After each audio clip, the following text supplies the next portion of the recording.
Sedikit waktunya di tengah kesibukan Bapak kepada saya untuk memberikan sedikit wawancara kepada Bapak. Dari sini, perkenalkan saya Dila Silvani dari mahasiswa Kesehatan Masyarakat Universitas Siliwangi. Di sini untuk memenuhi mata kuliah advokasi kesehatan, saya izin untuk mewawancarai Bapak sedikit tentang isu-isu kesehatan yang ada di Kota Tangerang. Oke, silakan. Terima kasih. Terima kasih Pak.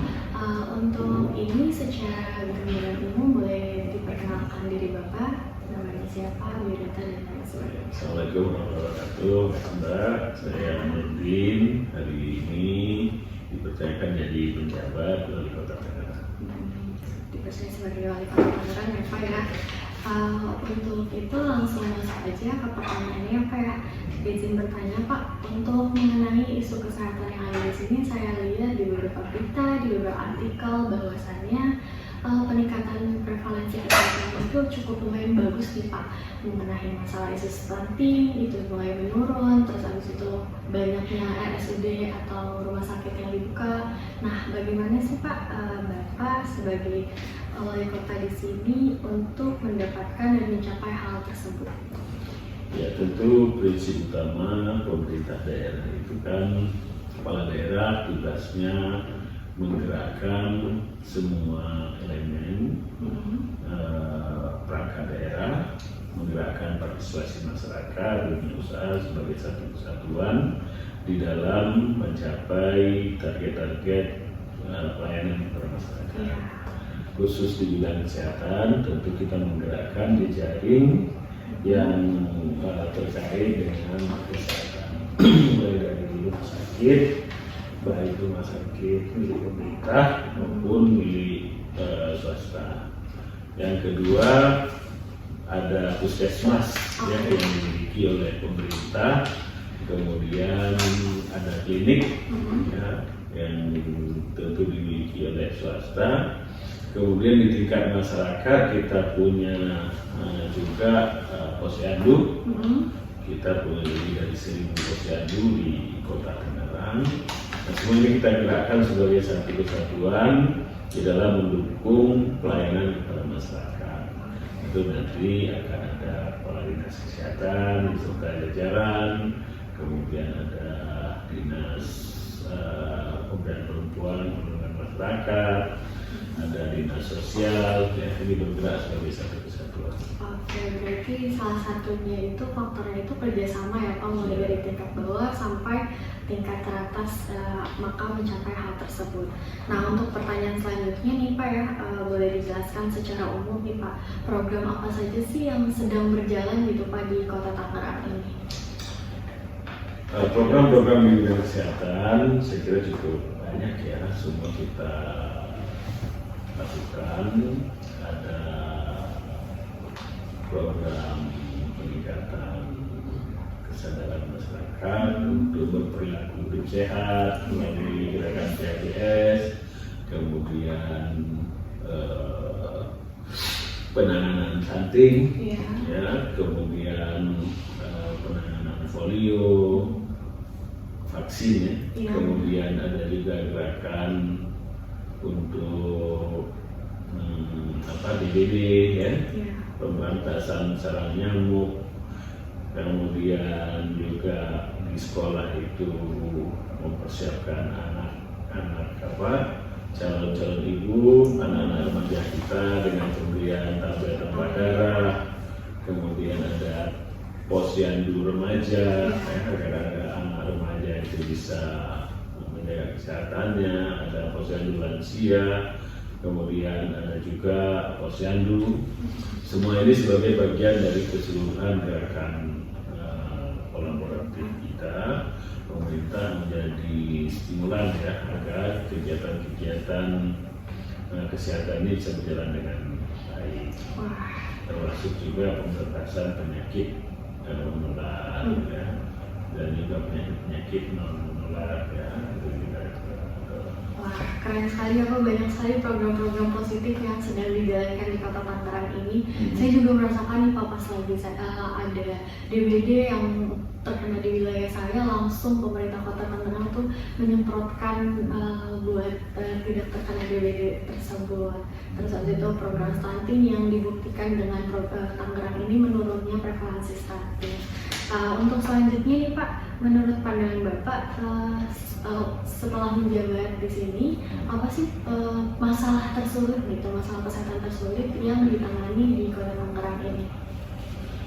Sejak masalah yang tersulitnya terkait dengan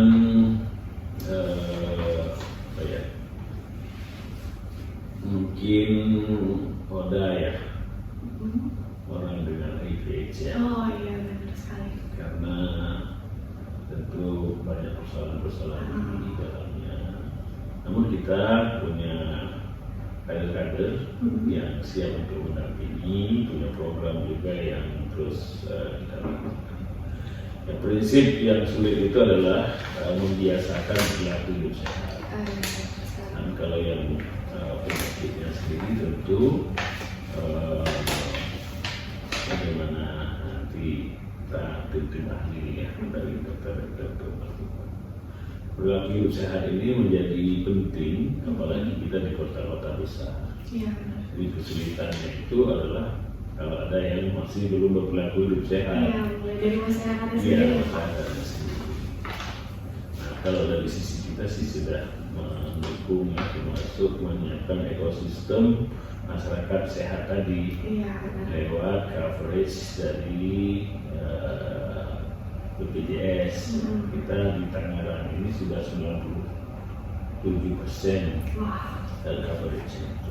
berarti dari pemerintah tuh udah mengusahakan ya upaya kesehatan semaksimal mungkin untuk masyarakatnya, dan bagaimana sehatnya itu kembali ke masyarakat sendiri. Masyarakat ya, kita Itu yang itu sulit ya Pak. individu ya. Iya, benar sekali Pak. Nah, untuk yang selanjutnya nih Pak, apa sih Pak langkah Bapak yang diambil untuk meningkatkan kualitas layanan kesehatan di rumah sakit dan juga puskesmas gitu Pak?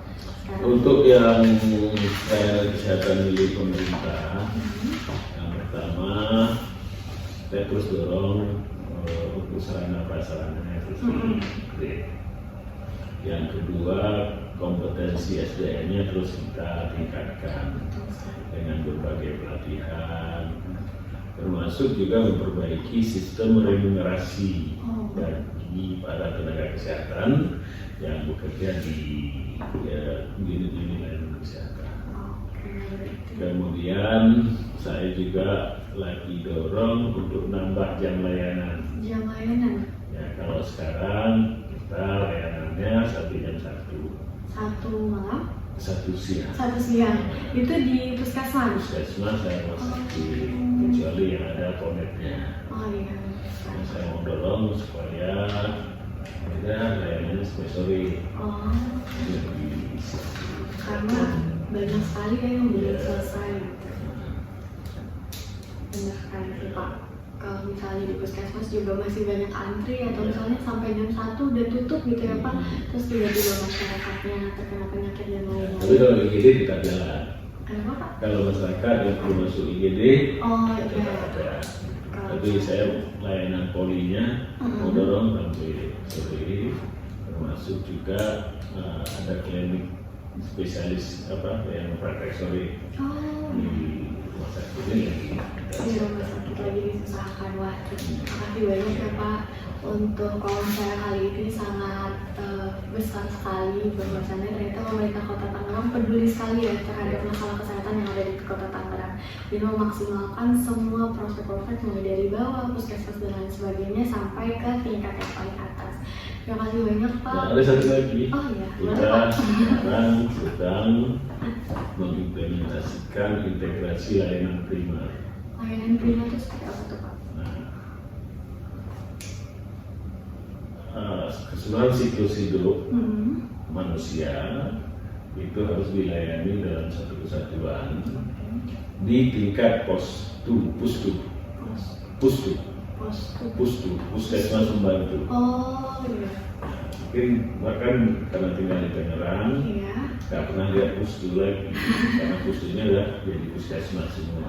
Tapi di daerah-daerah kabupaten itu masih banyak pustu. Nah, karena kita udah nggak ada lagi pustu, saya dorong posyandu menjadi sentral dan integrasi layanan primer tadi. Kita dorong semua pemeriksaan dan sebagainya bisa dilaksanakan di posyandu. Biar lebih merata lagi ya Iya, Pak. dia langsung menyentuh ke masyarakat. Oh iya, yang paling kecilnya langsung menyentuh. Wah keren sekali ya Pak ya programnya.